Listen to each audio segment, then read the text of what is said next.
फिर उसने उनसे कहा, जब मैंने तुम्हें बटुए और झोली और जूते बिना भेजा था तो क्या तुमको किसी वस्तु की घटी हुई थी? उन्होंने कहा, किसी वस्तु की नहीं। उसने उनसे कहा, परंतु अब जिसके पास बटुआ हो वह उसे ले, और वैसे ही झोली भी, और जिसके पास तलवार ना हो वह अपने कपड़े बेचकर एक मोल ले। क्योंकि मैं तुमसे कहता हूं कि ये जो लिखा है वह अपराधियों के साथ गिना गया, उसका मुझ में पूरा होना अवश्य है, क्योंकि मेरे विषय में लिखी बातें पूरी होने पर हैं।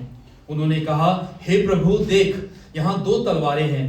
उसने उनसे कहा, बहुत हैं।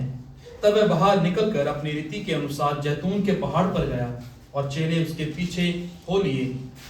उस जगह पहुंचकर उसने उनसे कहा, प्रार्थना करो कि तुम परीक्षा में ना पड़ो। और वह अपने आप उनसे अलग एक ढेला फेंकने को दूरी भर गया और घुटने टेक कर प्रार्थना करने लगा, हे पिता, यदि तू चाहे तो इस कटोरे को मेरे पास से हटा ले, तो भी मेरी नहीं परंतु तेरी ही इच्छा पूरी हो। तब स्वर्ग से एक दूत उसको दिखाई दिया जो उसे सामर्थ देता था। वह अत्यंत संकट में व्याकुल होकर और भी हार्दिक वेदना से प्रार्थना करने लगा, और उसका पसीना मानो लहू की बड़ी बड़ी बूंदों के समान भूमि पर गिर रहा था। तब वह प्रार्थना से उठा और अपने चेलों के पास आकर उन्हें उदासी के मारे सोता पाया, और उनसे कहा, क्यों सोते हो? उठो, प्रार्थना करो कि परीक्षा में ना पड़ो। वह ये कह ही रहा था कि एक बड़ी भीड़ आई, और उन 12 में से एक, जिसका नाम यहूदा था, उनके आगे आगे आ रहा था। वह यीशु के पास आया कि उनका चुम्मा ले। यीशु ने उससे कहा, हे यहूदा, क्या तू चुम्मा लेकर मनुष्य के पुत्र को पकड़वाता है? उसके साथियों ने जब देखा कि क्या होने वाला है तो कहा, हे प्रभु, क्या हम तलवार चलाएं? और उनमें से एक ने महायाजक के दास पर तलवार चलाकर उसका दाहिना कान उड़ा दिया। इस पर यीशु ने कहा, अब बस करो, और उसका कान छूकर उसे अच्छा किया। तब यीशु ने प्रधान याजकों और मंदिर के पहरुओं के सरदारों और पुरनियों से जो उस पर चढ़ आए थे कहा, क्या तुम मुझे डाकू, जानवर, तलवारें और लाठियां लिए हुए निकले हो? जब मैं मंदिर में हर दिन तुम्हारे साथ था तो तुमने मुझ पर हाथ ना डाला, पर यह तुम्हारी घड़ी है और अंधकार का अधिकार है। यह परमेश्वर का वचन है। कृपया बैठिए। हम प्रार्थना करें। प्रभु जी, हम आपके सम्मुख हैं और हम धन्यवाद देते हैं कि आपके वचन जो आपके मुख से निकले हुए हैं, जिसमें जीवन है, जिसमें वो सामर्थ है जो हमारी जिंदगियों में बदलाव ला सकती है। और अब जब हम उस पर मनन करते हैं और आपकी मधुर आवाज को सुनने के लिए अपने कानों को आपकी ओर लगाते हैं, तो होने दीजिए कि आप हमारी सहायता करें। पवित्र आत्मा के जरिए से प्रभु जी आप हमारे हृदय में उस बीज को बोएं ताकि वो फल लेके आ सके। मसीह यीशु के नाम से मांग करते हैं, आमीन। हम देख रहे हैं लूका का सुसमाचार, उसका 22 अध्याय 35 से लेके 53 पद तक। ये वाले अध्याय जब हम लूका सुसमाचार में आते हैं 22 से लेके 24 अध्याय तक, ये वो दौर है जब यीशु मसीह अपनी अंतिम यात्रा में है, जब यरूशलेम को जा रहे हैं। खासतौर पे उस मुकाम को हासिल करने के लिए जो योजना परमेश्वर ने बीते पुराने नियम में उत्पत्ति की पुस्तक 3 अध्याय 15 पद में बनाई थी, उस योजना को कहीं ना कहीं मुकम्मल करने के लिए यीशु मसीह इस अंतिम यात्रा पे निकल चुके हैं। और इस यात्रा के दौरान जब हम 22 अध्याय पहले हिस्से को देखते हैं तो वहां पे यीशु मसीह ने अपने चेलों के साथ अंतिम भोज किया था और इस बात को कहा था कि जब तक मैं अपने राज्य में वापस ना आ जाऊं तब तक मैं तुम्हारे साथ उस भोजन को या उस मील को, सफर को तुम्हारे साथ नहीं बांट पाऊंगा। और इससे आगे बढ़ते हुए यीशु मसीह ने अपने चेलों के साथ जब मेज पे थे तो उनसे ये कहा था कि मेरा पकड़वाने वाला जो है वो यहीं पे शामिल है। और सभी वहां पे जो बैठे चेले विराजमान थे वो अपने आप से सवाल करने लगे कि कहीं वो तो मैं नहीं हूं, क्या मैं वो नहीं हूं जो तुझे पकड़वाएगा या तुझे धोखा देगा। और उन सब में एक चेला ऐसा भी था जो अपने आप से घमंड से भरकर गर्व से इस बात को कह रहा था कि सब छोड़कर चले जाएंगे लेकिन मैं यीशु तुझे कभी भी नहीं छोड़ूंगा, मैं मरने तक भी तेरे साथ खड़ा रहूंगा। लेकिन यीशु मसीह ने उस व्यक्ति को कहा जिसका नाम पतरस था कि मुर्गे की बांग देने से पहले 3 बार बांग देने से पहले तू मेरा इनकार कर चुका होगा। और इसी बातचीत को, इसी जो वार्तालाप उन बीच चल रही है चेलों और यीशु के बीच में, इसी को आगे बढ़ाते हुए जो अगला हिस्सा है जो हमारे आज मनन का है 35 से लेके 53 पद तक, ये वो घड़ी है या वो समय है जो अंधकार से भरा हुआ है, जिसके चारों ओर मानो ऐसी यातनाएं हैं या ऐसे पहरुए खड़े हुए हैं जो अंधकार को दिखा रहे हैं। और इसीलिए जो शीर्षक हमारे इस सरमन का रहेगा वो ये है the hour of deep darkness, गहरे अंधकार की घड़ी, गहरे अंधकार की घड़ी। अगर 53 पद पे आपने ध्यान दिया होगा तो 53 पद इस तरह से अंत होता है उसका, और अंधकार का अधिकार, ये तुम्हारी वो घड़ी है जो गहरे अंधकार से लथपथ है ना। जब हम अंधकार की बात करते हैं, कई जगहों पे अंधकार अच्छा होता है, जैसे कि कैंडल लाइट डिनर्स, या जब हम थिएटर में जाते हैं, मॉल में जाते हैं, मूवी देखने के लिए बैठते हैं हॉल में, वहां पे अगर लाइट चलती रहेगी तो मूवी देखने का आनंद जो है वो नहीं आएगा। रात को सोने के समय में जब तक लाइट बंद नहीं होगी तो सोया नहीं जाएगा।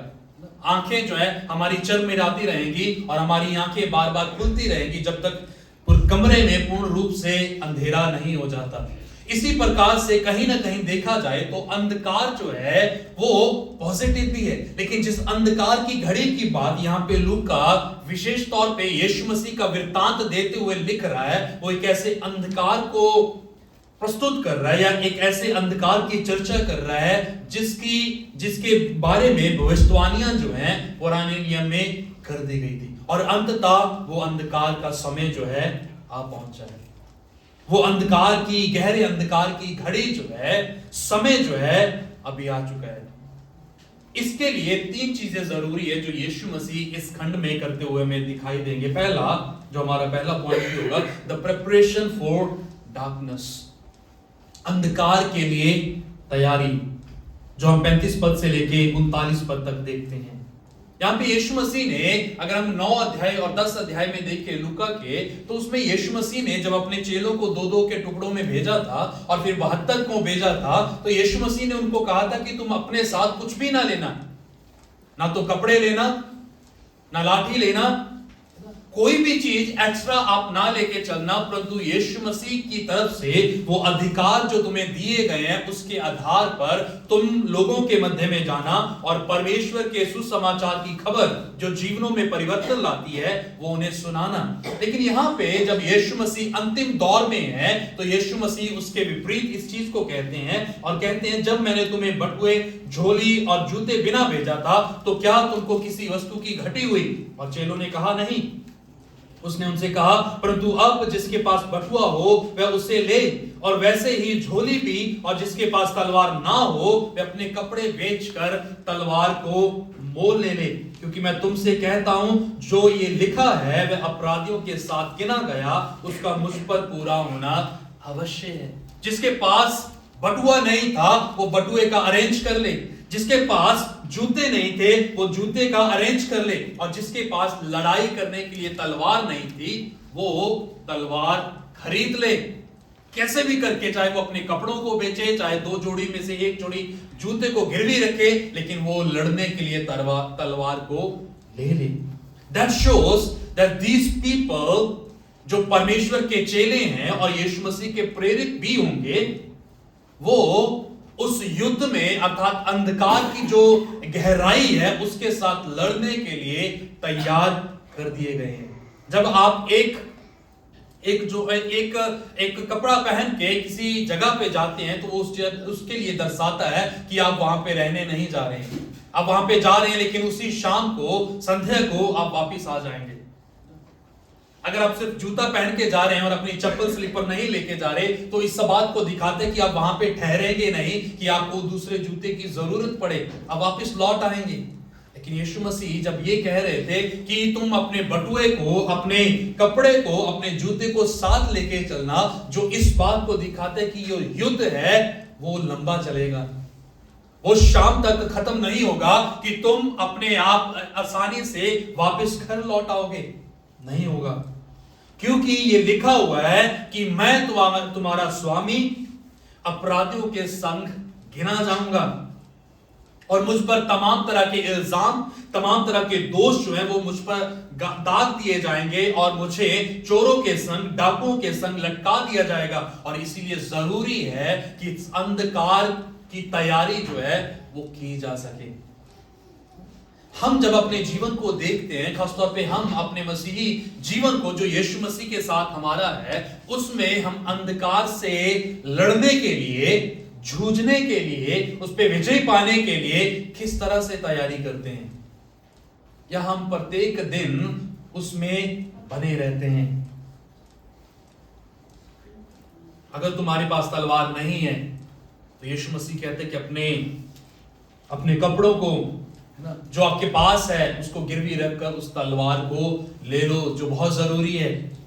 आज बहुत सारे ऐसे मसीही लोग हैं जो कहीं ना कहीं इस बात का परिमाण देते हैं कि वो मसीह में हैं, मसीह के द्वारा बुलाए गए, ठहराए गए, नियुक्त किए गए, और कहीं ना कहीं उनका रिश्ता जो है मसीह में मुकम्मल है, but they are not ready to face the darkness of their life which life throws at them. लेकिन कहीं ना कहीं वो उस अंधकार से जूझने के लिए पर्याप्त हिस्सों में तैयार नहीं है, जो जिंदगियां, जो जीवन जो है जो उनके ऊपर बिखेरता है। चेले भी तैयार नहीं थे, जो हम इस खंड के अगले हिस्से में देखेंगे। चेलों ने सब कुछ यीशु मसीह के द्वारा अद्भुत कामों को करते हुए देखा था। प्रत्येक भोर कुछ ना कुछ नया चमत्कार यीशु मसीह अपने चेलों के मध्य में, उनके सामने बड़ी भीड़ में कर रहे थे। And every time that Jesus performed a miracle, हर समय जब यीशु मसीह एक आश्चर्य कर्म को कर रहे थे तो वो हैरान होते थे कि ये कैसे संभव हो सकता है। हैरान होते थे, सवाल पूछते थे कि ये वास्तव में है कौन कि ऐसा सारी चीजों को कर पाता है। Which shows they were not yet there where God wanted them to be. इसका अर्थ ये है कि इस बात को दिखाया जा रहा है कि वो चेले अभी तक उस मुकाम तक नहीं पहुंचे थे जहां पे यीशु मसीह अर्थात परमेश्वर उन्हें देखना चाह रहा था। जहां पे वो अंधकार जो उनके जीवनों में आने पर था, वो युद्ध जो अभी छिड़ने पर था, उसके लिए वो अभी तैयार नहीं थे।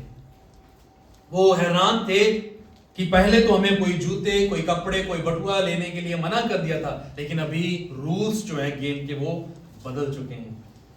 हम बहुत बार यीशु मसीह के पीछे जब चलते हैं तो हम पुरानी रीतियों के अनुसार ही यीशु मसीह का अनुसरण करते हैं। यीशु मसीह के पीछे चलते हैं कि पहले तो ऐसा था, पहले तो ऐसी तरीके से यीशु मसीह के पीछे चला जाता था, इस तरह से यीशु मसीह को जाना जाता था। But then we live in a fallen world. हम पतन हुए एक पापी संसार में जी रहे हैं जो प्रत्येक दिन हमारे लिए एक नई चुनौतियों को फेंकता रहता है, और प्रत्येक चुनौतियों के मध्य में, परिस्थितियों के दरमियान परमेश्वर अपने आप को हमारे ऊपर अलग प्रकार से प्रकट करते हैं।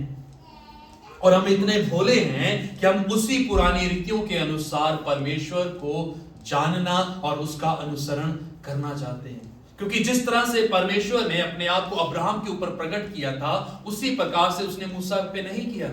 और जिस तरह मूसा पे परमेश्वर ने अपने आप को प्रकट किया था, उसी रीति से उसने एलिया के ऊपर अपने आप को प्रकट नहीं किया। एलिया ढूंढ रहा था कि भूकंप आएगा, नहीं आया। जिस तरह पे एलिया पे परमेश्वर ने अपने आप को प्रकट किया, दानियल के साथ वैसा नहीं किया। और हम सोचते हैं कि परमेश्वर उस अंधकार से लड़ने के लिए जो हमारे सामने है, हमें उसी प्रकार से चलाएगा जिस तरह से अब्राहम, इसहाक, याकूब, दानियल जो पुराने पात्र है, चरित्र है पुराने नियम के, उन जैसा हमारे साथ भी करेगा ना। खेल एक ही है, लेकिन नियम जो है, उस खेल में जीतने के नियम जो है, उसमें अपडेशन परमेश्वर की तरफ से लगातार की जा रही है। लेकिन सवाल आज हमारे लिए ये बनता है, यदि हम मसीह में होने का दावा करते हैं और इस बात को कहते हैं कि हम प्रभु में हैं, हम प्रभु के लोग हैं, हम नया जन्म पाए हुए लोग हैं, तो सवाल हमारे सामने ये है कि क्या हम अंधकार के लिए अपनी तैयारी को कर चुके हैं? क्या हम अंधकार से लड़ने के लिए तैयारी कर चुके हैं? और मानिए ये युद्ध तब छिड़ेगा जब हम अपने जीवन में सबसे आराम का जिंदगी जी रहे होंगे, when we will be at ease, जब हम आसानी से अपने जीवन को जी रहे होंगे, तब ये युद्ध जो है छिड़ेगा। सवाल ये कि आपने उसके लिए तैयारी जो है कर ली। the hour of deep darkness। दूसरी चीज जो हम यहाँ पे देखते हैं वो है प्रेयर इन डार्कनेस, तैयारी जो अंधकार के लिए। फिर दूसरी बात, प्रार्थना जो अंधकार में की गई। यीशु मसीह ने अपने चेलों को कहा कि ये सारी चीजें जो है, आवश्यकताएं जो हैं, जरूरी उपकरण जो हैं, वो तो अपने साथ ले लो।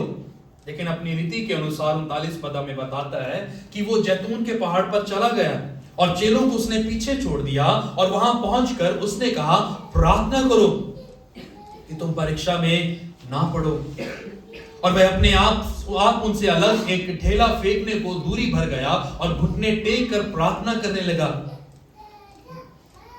चेलों को बोल के गया कि तुम प्रार्थना करो। और जैतून के पहाड़ पर जब गया, एकांत में था परमेश्वर के सामने, तो उसने क्या किया? प्रार्थना करने लगा। और 44 पद में देखेंगे तो लिखा हुआ है कि वे अत्यंत संकट में व्याकुल होकर और भी हार्दिक वेदना से प्रार्थना करने लगा। नीचे उतरे 45 पद में लिखा हुआ है, तब वह प्रार्थना से उठा। 46 पद बताता है कि उसने अपने चेलों को प्रार्थना के लिए जब बोला था तो सोते हुए पाया। प्रार्थना शब्द जो है बार बार इस 39 पद से लेके 46 पद तक बार बार दोहराया जा रहा है, जिस बात से हमें यह पता चलता है कि किसी बात के ऊपर जब लेखक बार बार आ रहा है, that holds the key to unpack the passage। वो उस खंड को खोलने के लिए हमारी सहायता करता है। और यहां पे प्रार्थना जो है विशेष है। और यीशु मसीह अपने चेलों को यह बात दिखलाना चाह रहे थे कि जिस युद्ध में तुम्हें बुलाया गया है, जिस युद्ध में तुम उतरने वाले हो, वह तलवारों से नहीं लड़ा जाएगा, वो अपनी बुद्धिमता से नहीं लड़ा जाएगा, अपनी वीरता के घमंड से नहीं लड़ा जाएगा, but that fight would be fought on your knees. वो लड़ाई जो है, वो युद्ध जो है, वो तुम्हारे घुटनों पे आके लड़ा जाएगा। इंटरेस्टिंगली एक रुचि प्रदान बात जो यहां पे है, यहूदी सभ्यता में जब भी प्रार्थना की जाती थी तो खड़े होके की जाती थी, लेकिन यीशु यहां पे जब प्रार्थना कर रहे हैं वो अपने घुटनों के बल आ गए हैं। लिखा हुआ है 41 पद में, और वह उनसे अलग एक ढेला फेंकने को दूरी भर गया और घुटने टेक कर प्रार्थना करने लगा। मींस जीसस न्यू, यीशु जानते थे कि अभी जो इंगेजमेंट होने वाला है, जो काम उनके सामने है, वो आसान नहीं है, वो बहुत गंभीर है, वो बहुत मुश्किल है, और किसी न किसी हद तक वो असंभव जैसा प्रतीत होता है। और इसीलिए आगे यीशु मसीह कहते हैं कि मुझे प्रार्थना की आवश्यकता है। मैं इसको अपनी वीरता पे, अपनी बुद्धिमत्ता से, अपने होशियारीपन से, विद ऑल माय नॉलेज, अपने ज्ञान से मैं इस युद्ध को नहीं जीत पाऊंगा। Prayer in darkness. और पुराने नियम में जब हम जाते हैं, जब भी अंधकार जो अपने आप लोगों के ऊपर आया, परमेश्वर के लोगों के ऊपर आया, तो हमेशा उन लोगों का एक उपाय था, they came together in prayer before the Lord। वो प्रार्थना में परमेश्वर के सामने एक रूप में आ गए। दूसरा इतिहास जब हम 7 अध्याय 14 पद पढ़ते हैं, तब वहां पे ये परमेश्वर अपने लोगों को बोलते हुए कहता है कि यदि तुम अपने आप को दीन करो और नम्र करो और पश्चाताप करो, तो मैं स्वर्ग से तुम्हारी प्रार्थना को सुनकर तुम्हारे देश को ज्यों का त्यों कर दूंगा। The emphasis in that verse is prayer। प्रार्थना के ऊपर वहां पे जोर दिया गया है, अपने आप को दीन करने के ऊपर जोर दिया गया है। प्रार्थना को अगर हम साधारण शब्दों में समझें तो प्रार्थना ये है कि we are seeking help outside of us. हम सहायता को जो हमारे अंदर नहीं है, बाहरी रूप से तलाश रहे हैं, इसीलिए हम प्रार्थना कर रहे हैं। अगर हम अमूमन तौर पे अपने जीवन को देखें, रोजमर्रा के जीवन को देखें, हम जब बिस्तर पे हैं तो हमें पानी पीने के लिए जाना है तो हम प्रार्थना नहीं करेंगे। अगर मुझे सीढ़ियां उतरनी है तो मैं सीढ़ियां उतरने के लिए प्रार्थना नहीं करूंगा, क्योंकि मुझे पता है मैं उस चीज को अपने आप से कर सकता हूं, मुझे उसके लिए परमेश्वर की सहायता मांगने की जरूरत नहीं है। बट इमेजिन अगर आप बीमार हो गए हैं और कोई भी दवा आपके ऊपर असर नहीं कर रही है और डॉक्टर ने बोल दिया कि नो मोर, सेवा करो बस जितनी कर सकते हो, फिर क्या करोगे आप? बोलोगे कि परमेश्वर अभी मुझे आपकी आवश्यकता नहीं है, you will cry before the Lord like anything. आप परमेश्वर के सामने बुरी अवस्था में आकर रोगे सहायता पाने के लिए, क्योंकि हम सिर्फ उन्हीं चीजों के लिए परमेश्वर के पास जाते हैं जो हमारे करने से परे होती हैं। We don't need God all the time। हम सोचते हैं कि हमें हर समय परमेश्वर की आवश्यकता जो है, जरूरत जो है नहीं है। जब मुझे लगता है कि ये चीज मेरे से नहीं होगी, I need God at that time, तब मैं सोचता हूँ कि मुझे परमेश्वर की जरूरत है। पर then यीशु मसीह के बारे में क्या लिखा हुआ है? 39 पद कहता है, तब वह बाहर निकलकर अपनी रीति के अनुसार, विच मीन्स कि ये फर्स्ट टाइम नहीं था, वो इसी तरह से बारंबार प्रत्येक दिन हर बार पिता के सामने प्रार्थना के पोस्चर में आते थे, अपने आप को सरेंडर करने के लिए, परमेश्वर से सहायता मांगने के लिए कि ये मेरे से नहीं होगा। And the way that Jesus praise here tells us something else. जिस भाव से, जिस दृष्टि से यीशु मसीह यहाँ पे प्रार्थना करते हुए दिखाई दे रहे हैं, वो अपने आप में हमें भौचक्का करती है, अपने आप में एक विचित्र दृश्य को हमारे सामने पेश करती है। क्या प्रार्थना करते हैं यीशु मसीह 42 पद में? हे पिता, यदि तू चाहे तो इस कटोरे को मेरे पास से हटा ले, तो भी मेरी नहीं परंतु तेरी ही इच्छा पूरी हो। यीशु मसीह जानते थे कि जो युद्ध है, जो अंधकार की घड़ी है, वो बहुत गहरे अंधकार की है। ये सिर्फ फरीसियों का सामना करने की लड़ाई नहीं है, ये सिर्फ बीमारी से जूझने की लड़ाई नहीं है, ये सिर्फ परेशानी में अपने आप को खत्म करने की लड़ाई नहीं है। ये लड़ाई उन चीजों से बढ़कर है जो यीशु मसीह अभी लड़ रहे थे। और यीशु मसीह कह रहे थे कि पिता यदि हो सकता है तो ये प्याला जो है मेरे से ढल जाए। और पुराने नियम में जब हम प्याले का जिक्र करते हैं, वो बहुत बार प्याला जो है वो परमेश्वर के क्रोध का जिक्र करता है। और यहाँ पे यीशु मसीह प्याले का जब जिक्र कर रहे हैं, वो कह रहे हैं कि परमेश्वर तेरा क्रोध, जो धर्मी क्रोध है, उसको मैं पी नहीं पाऊंगा। अपने आधार पर, अपने बलबूते पे, यदि हो सकता है पिता तो ये प्याला जो तेरे क्रोध का, जो धर्मी क्रोध का है, हो सकता है तो ये प्याला मेरे से टल जाए, वरन फिर भी मेरी नहीं परंतु परमेश्वर तेरी इच्छा पूरी हो। कहानी यहाँ पे खत्म नहीं होती। 44 पद में देखे क्या लिखा हुआ है। वो अत्यंत संकट से व्याकुल होकर भी हार्दिक वेदना से प्रार्थना कर रहा था। वो अपने अंदर उस कमजोरी को, उस व्याकुलता को दिखाई दे रहा था जो यीशु मसीह as a human being face कर रहे थे। लिखा है कि उसका पसीना मानो लहू की बड़ी बड़ी बूंदों के समान भूमि पर गिर रहा था। विचित्र सीन है। हम जब अपने जीवन को देखते हैं, मुझे अचंभा होगा इस बात को सुनकर, अगर हम में से कोई भी इस बात को कह पाए कि प्रार्थना में हमारे पसीने छूटते हैं। लहू बहने की बात अलग है, उसको बाहर कर देंगे पल के लिए। हम अपने आप में इस बात को भी कह नहीं पाएंगे कि हम इतनी प्रार्थना परमेश्वर में लवलीन होकर करते हैं कि हमारे पसीने छूट जाते हैं। हम परमेश्वर में इतना गहरे चले जाते हैं कि कहीं ना कहीं हम इस बात को अनुभव करते हैं कि अब हम पसीने से भर चुके हैं। हमें पसीना कब आता है? जब हम मेहनत करते हैं। हमें पसीना कब आता है? जब हम कड़ी मुशक्कत कर रहे होते हैं, कोई परिश्रम कर रहे होते हैं, कठिन काम कर रहे होते हैं, तब हमारा पसीना आता है। जब लाइट चली जाती है तब पसीना आ जाता है। लेकिन बहुत विपरीत है इस बात का अनुभव करना, being in the presence of God, परमेश्वर की उपस्थिति में होना और आपके पसीने छूटना। यीशु मसीह गतसमनी के बगीचे में परमेश्वर के सामने इस पोस्चर में थे जहां पे उन्होंने अपने आप को बिल्कुल परमेश्वर के सामने सौंप दिया। और लिखा है कि उसका पसीना जो था, इस समय में उनकी गहरी व्याकुलता, गहरे संकट में उनका पसीना लहू की बूंदे बनकर बरसने लग गया।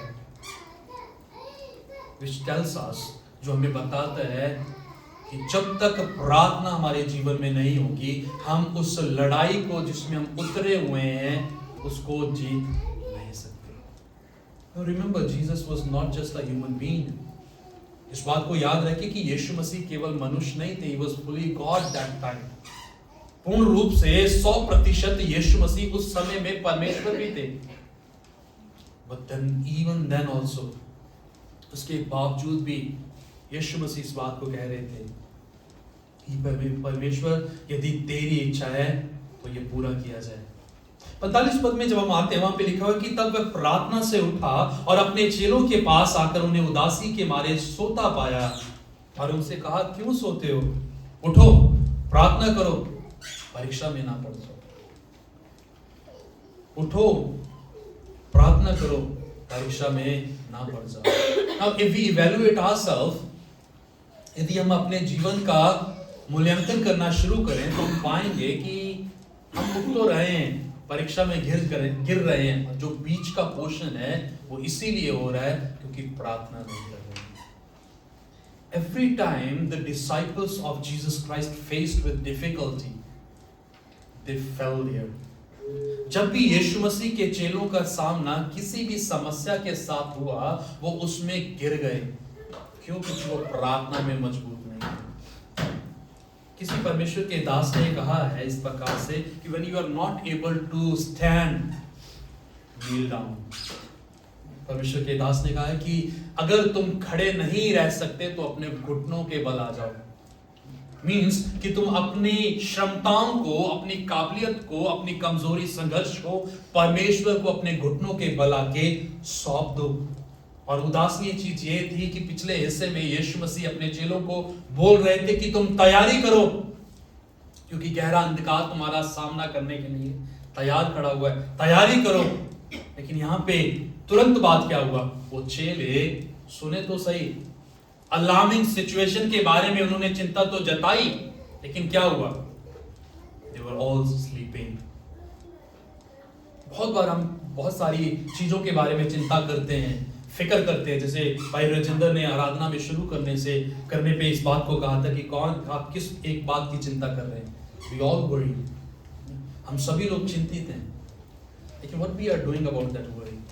उस चिंता के प्रति हम क्या कर रहे हैं? What are our steps that we are taking towards that? उसको सुलझाने के लिए कौन से ऐसे कदम हैं जो हम उठा रहे हैं? इन चेलों ने उस लड़ाई को लड़ने के लिए कौन से कदम उठाए थे? सोने के कदम उठाए थे। Not talking about gold, सोने के, नींद के। What about us? हम परिस्थितियों के चलते, गहरा अंधकार जब हमारे सामने होता है, मुश्किल दौर जब हमारे जिंदगियों के दरवाजे पे खटखटा रहा होता है, तब हम क्या प्रत्युत्तर दे रहे हैं? हमारा रिस्पॉन्स क्या होता है? तीसरी बात जो यहाँ पे देख रहे हैं, the betrayal and arrest in darkness. धोखा और गिरफ्तार किया जाना जो है अंधकार में हो रहा है। 47 से लेके 53 पद तक हम इस बात को देख रहे हैं। 47 पद कहते हुए ये कह ही रहा था कि एक भीड़ आई और उन 12 में से एक जिसका नाम यहूदा था उनके आगे आगे आ रहा था। वे यीशु के पास आया कि उसका चूमा ले। यीशु ने उससे कहा, हे यहूदा, क्या तू चूमा लेकर मनुष्य के पुत्र को पकड़वाता है? उसके साथियों ने जब देखा कि क्या होने वाला तो कहा, हे प्रभु, क्या हम तलवार चलाएं? अंधकार में धोखा और गिरफ्तारी, ये बहुत सजग बात है, बहुत विचित्र बात है कि हर गलत कार्य जो है वो कहीं ना कहीं अंधकार में किया जाता है। अंधकार में चोर चोरी करने के लिए आता है तो अंधकार में आता है, दिन में नहीं आता है। वो तब आता है जब कोई उसे देख नहीं रहा होता, जब वो सोचता है कि हर किसी के ऊपर, आंखों के ऊपर पर्दा डल गया और सब अंधेरे में है and I can see everything. वो तब उस अंधकार में अपने प्लान्स को एग्जीक्यूट करता है।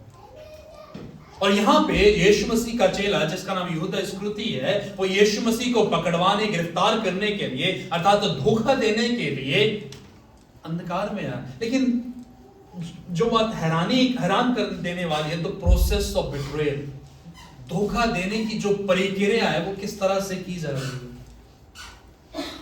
यहूदा जो यीशु मसीह का चेला था, उसने उस चीज का इस्तेमाल किया जो प्रेम का प्रगटावा कर रही थी, जो परमेश्वर के प्रति प्रेम को दिखा रहा था, बदन उसका रिजल्ट जो था या उसका प्रोसेस जो था वो अलग था। यहूदी कल्चर में जब आप किसी को किस कर रहे हैं, यू शो इफेक्शन, आप अपने लगाव को, अपने प्रेम को उस व्यक्ति के प्रति प्रकट करते हैं कि how much I love you, कि मैं आपसे कितना प्रेम करता हूं। आप गले लगाकर उसको किस करते हो। यहूदा आया, किस करने के लिए आया, लेकिन क्या था उस किस के पीछे? धोखा, गिरफ्तारी। बहुत बार हम जो हमारा प्रेम मसीह के प्रति है, जिसका हम दावा कर रहे हैं, we are replacing that with kiss। उस किस के द्वारा हम उस झूठे प्रेम को छिपा रहे हैं। जब मैं इसको पढ़ रहा था तो जो सवाल मेरे मन में उठ रहा था वो ये था, हम यीशु मसीह को धोखा, यीशु मसीह की गिरफ्तारी किस तरह से करते हैं? यहूदा ने किस तरीके किया था? यहूदा ने 30 सिक्कों में यीशु मसीह को धोखा दिया था, 30 सिक्कों में यीशु मसीह को गिरफ्तार किया था और अपनी इफेक्शनेट किस जो उसके प्रति की थी उसके द्वारा यीशु मसीह को बेच दिया था। What about us? How we are praying? हम कैसे यीशु मसीह का व्यापार करते हैं? अभिलाषाएं, हमारी खुद की कामनाएं, हमारे मन की युक्तियां, किस चीज के साथ हम प्रत्येक दिन यीशु मसीह का सौदा जो है कर रहे हैं? यीशु मसीह का सौदा एक बार गतसमनी के बगीचे में नहीं हुआ था, जो यहूदा इस्करियोती ने किया था 30 सिक्कों में यीशु मसीह को चुंबन देके, एक बार नहीं हुआ था।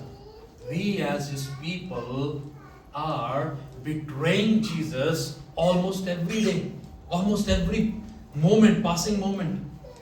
हम प्रत्येक बीतते हुए पल में, प्रत्येक गुजरते हुए दिन में यीशु मसीह का सौदा अपने जिंदगियों में कर रहे हैं, अंधकार में रहते हुए। वो आया यीशु मसीह के पास, यीशु मसीह को चुंबन दिया, जो पकड़वाने का साइन था कि यही वो है, इसको पकड़ो और ले जाओ। लेकिन यीशु मसीह क्या कह रहे हैं 48 पद में? यीशु ने उससे कहा, हे यहूदा, क्या तू ये इफेक्शनेट किस मुझे कर कर तू मनुष्य के पुत्र को पकड़वाना चाह रहे हैं? Now think about, imagine yourself in the shoes of Judas। अपने आप को यहूदा इस्करियोती के जूतों में रखकर इस बात की कल्पना करें कि आप और यीशु मसीह उस गतसमनी के बगीचे में खड़े हुए हैं और आप कुछ ऐसा करने पे हैं और यीशु मसीह आपकी और फिर कर आपसे सवाल करता है, आपका नाम लेकर, कि तू ये काम कर कर मुझे पकड़वाने आया है, तू ये काम करके मेरा सौदा करने आया है। That has totally a different taste there। इसका जो स्वाद है, जो इसका भाव है, ऑटोमेटिकली बदल जाएगा जब हम अपने आप को यहूदा की जगह पाएंगे। हमारी नजरों में सबसे बुरे लोग जो बाइबल में पाए जाते हैं वो कौन है? आदम और हवा, और तीसरा जो है वो यहूदा। इन्होंने, इनकी वजह से सारा कुछ हुआ। अगर ये सब सही करते तो कुछ भी नहीं होना था। हमारे पास भी परमेश्वर ने अपनी चॉइसेस दी हुई हैं, चुनाव करने के लिए दी हुए हैं। व्हाट वी चूज, हम किस बात का चुनाव करते हैं? How we are betraying Jesus and handing over them to our enemies. हम किस तरह से यीशु मसीह को धोखा दे रहे हैं और किस तरह से उसको, शैतान को सौंप रहे हैं अपनी अभिलाषाओं के जरिए से, अपनी युक्तियों के जरिए से। लेकिन यीशु मसीह क्या कह रहे हैं? जब मैं तुम्हारे साथ आराधनालयों में था, मंदिर के में था, तुम्हारे बीच में घुमा फिर रहा था, तब तुम में से कोई मेरे पास पकड़ने के लिए नहीं आया, क्योंकि वो डरते थे। लेकिन यहाँ पे 53 पद में क्या लिखा है? जब मैं मंदिर में हर दिन तुम्हारे साथ था तो तुमने मुझ पर हाथ नहीं डाला, परंतु ये समय, ये गहरे अंधकार की घड़ी जो है अभी आ गई है। ये गहरा अंधकार जो है अभी आ पहुंचा है, जब तुम्हारा ट्रू कैरेक्टर जो है वो रिवील होगा। गहरा अंधकार, डीप डार्कनेस जो अभी आने पे थी, और वहां पे चेले जो थे, लग रहा था कि वो तैयार है युद्ध के लिए, क्योंकि उन्होंने तलवार को ले लिया, 2 कपड़ों को भी ले लिया बैग में, जूते को भी पहन लिया, अपने बटुओं में पैसे भी भर लिए। They thought that they are ready to fight with the darkness। वो सोच रहे थे कि वो अंधकार में जूझने के लिए, लड़ने के लिए तैयार हैं। लेकिन जैसे ही समय बदला, सोते हुए पाए गए। और जैसे ही अंधकार छाया वो उस हिस्से में खड़े थे जो यीशु मसीह के विरोधी थे। थिंक अबाउट आवरसेल्फ, अपने बारे में हम सोचते हैं कि हम तैयार हैं। बहुत आसान है इस बात का जवाब देना, हाँ मैं तैयार, मैं यीशु मसीह को जानता हूँ, मैं यीशु मसीह पे विश्वास करूं। बट देन थिंक डीपर, गहरेपन से सोचिए, क्या वास्तव में तैयार है? क्या हम वास्तव में इस बात को पूरी शिद्दत के साथ कह सकते हैं कि God comes today, I will go with him. यदि यीशु मसीह आज हमारे बीच में आ जाते हैं तो मैं उसके साथ चला जाऊंगा। सिर्फ भावनाओं से अगर हम कहेंगे तो हाँ, इसका जवाब हाँ होगा। But then it's far beyond the present reality. वर्तमान जो वास्तविकता है ये उससे कहीं दूर है। दूसरी चीज जो हम यहाँ से सीखते हैं, जो हमें चुनौती देती है, how are we preparing ourselves in prayer? हम प्रार्थना में किस तरह से अपने आप को तैयार कर रहे हैं ताकि हम गहरे अंधकार से जूझ पाए। क्योंकि यदि हम अपनी लड़ाई को अपने घुटनों के बल पे नहीं लड़ रहे तो हम जितने भी बुद्धिमान क्यों ना हो, जितने भी चालाक चतुर ना हो, हम उस युद्ध को हार जाएंगे। फिरौन जो था वो अपने समय का बहुत बलवंत राजा था। नबूकदनेस्सर अपने समय का सबसे बुद्धिमान और बलवंत राजा था। हेरोदेस जिसका प्रभाव ना सिर्फ उस इलाके में, उस कस्बे में, परंतु सराउंडिंग जो नेशन थे उनके ऊपर भी था। लेकिन अभी कहां पे वो लोग? क्योंकि उन्होंने अपनी लड़ाइयों को अपनी बुद्धिमत्ता से लड़ा। But then all those who fought their fights on their knees, their names are written in the Bible or in the book of life. वो सारे लोग जिन्होंने अपनी लड़ाइयों को प्रार्थना में घुटनों के बल आकर लड़ा है, उनके नाम जो है बाइबल में लिखे गए हैं। उनका नाम जो है जीवन की पुस्तक में लिख दिया गया है। हमारे लिए क्या है? जब यीशु मसीह आए, उन्होंने अपने चेलों को सोते पाया। जब यीशु मसीह हमें देखते हैं, हाउ डज ही सी अस? वो किस तरह से हमें देखते हैं। तीसरी बात, हम किस तरह से यीशु मसीह का सौदा प्रत्येक दिन कर रहे हैं। How are we replacing God और जीसस इन आवर लाइव्स? हम यीशु मसीह की जगह पे किस चीज को रख रहे हैं? अपनी अभिलाषाओं को, अपनी हॉबीज को, अपनी चिंताओं को, अपने करियर को। किस चीज के साथ मैं यीशु मसीह का सौदा कर रहा हूं कि यीशु मसीह मुझे ये नहीं ये चाहिए।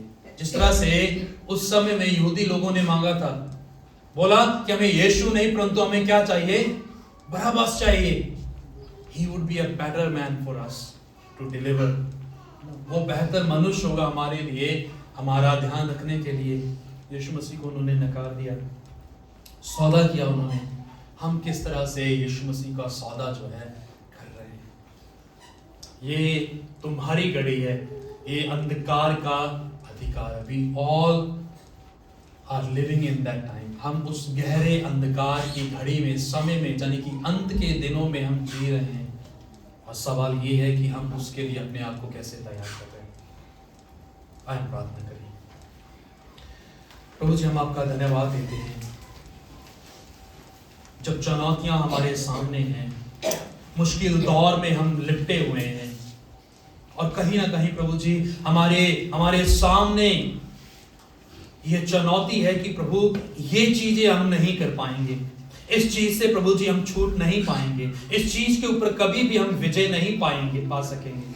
वरन यीशु मसीह आप हमें इस बात से सिखाते हैं कि हमें अपने आप को आपके ऊपर निर्भर करने की जरूरत है। हमें प्रार्थना में आपको ढूंढने की, तलाश करने की जरूरत है। और जब हम शिद्दत के साथ, गहरे मन के साथ आपके सामने आएंगे, आपकी दया के सिंहासन के पास पहुंचेंगे, तो प्रभु आप हमारे जीवन को बदल देंगे। प्रभु होने दीजिए कि आप हमें इस गहरे अंधकार की घड़ी के लिए तैयार करें, ताकि हमारे विचार आपके विचार हों, हमारी कल्पनाएं आपकी कल्पनाएं बने। हम हमारे मार्गों में प्रभु जी आपको आगे रख सके, ताकि हम प्रभु जी परिस्थितियों के चलते उसको सरेंडर ना करें, परंतु आपके पीछे चले। प्रभु जी धन्यवाद प्रभु, आपने हमारी प्रार्थना सुना। प्रभु यीशु मसीह के नाम से मांगते हैं, आमीन। ये समय रहेगा